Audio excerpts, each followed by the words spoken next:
अरे रानी, ओ रानी, सो रही हो क्या अभी तक? रानी की जेठानी जोर जोर से चिल्ला रही थी घर के आंगन में खड़े होकर। रानी यानी मैं।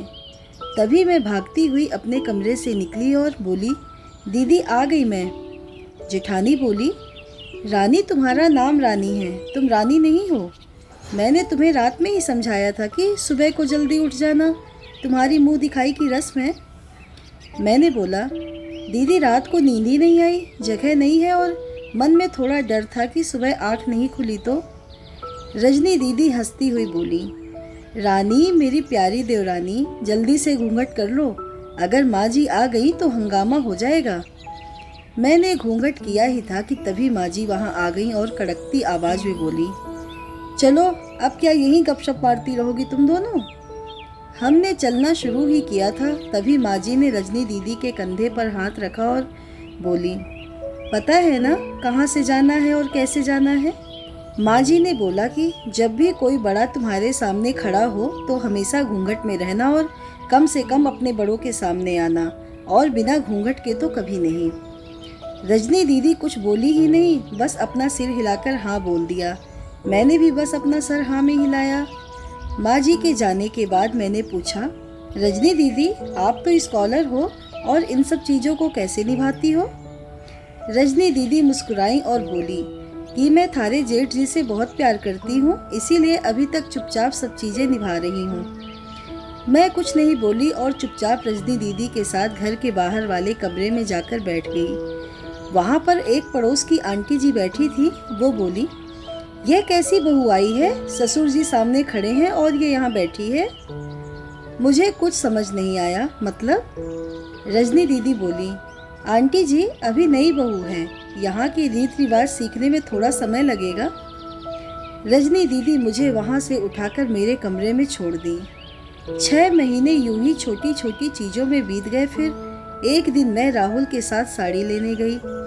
राहुल का फ़ोन आया और वो दुकान से बाहर बात करने चला गया। साड़ी की दुकान पर मैं बेधड़क होकर साड़ियाँ देख रही थी। तभी साथ में बैठे हुए अंकल जी खांसे, 1 बार, फिर 2 बार, फिर 3 बार।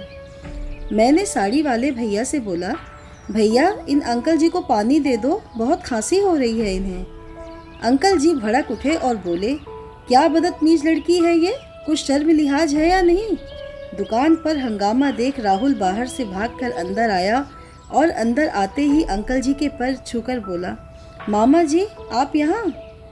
मैं घबरा के दुकान से बाहर निकल आई, एक लंबा घूंघट करके गाड़ी में बैठ गई। राहुल बाहर आया और गाड़ी में बैठकर गाड़ी बहुत तेज चलाने लगा। मैंने धीमी आवाज़ में बोला, गाड़ी बहुत तेज चला रहे हो, कहीं एक्सीडेंट ना हो जाए। हम घर पहुंचे ही थे तभी माँ जी जोर जोर से चिल्लाते हुए बाहर आईं, देखो आ गई है रानी साहिबा, खानदान की इज्जत मिट्टी में मिलाकर। तभी रजनी दीदी आई और बोली, माँ जी मेरी शादी को 6 साल हो गए, मैं अभी तक मामा जी को नहीं जानती, ये कैसे जानेगी?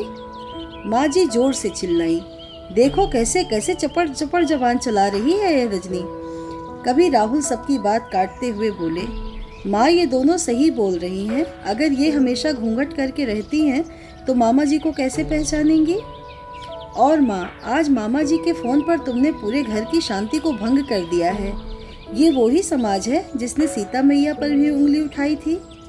पिताजी और जेठ जी ने भी अपना पक्ष राहुल के साथ ही रखा।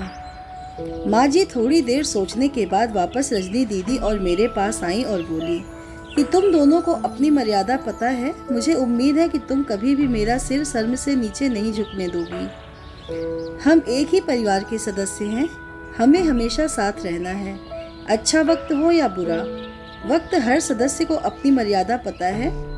माँ जी ने मुझे और रजनी दीदी को गले लगा लिया।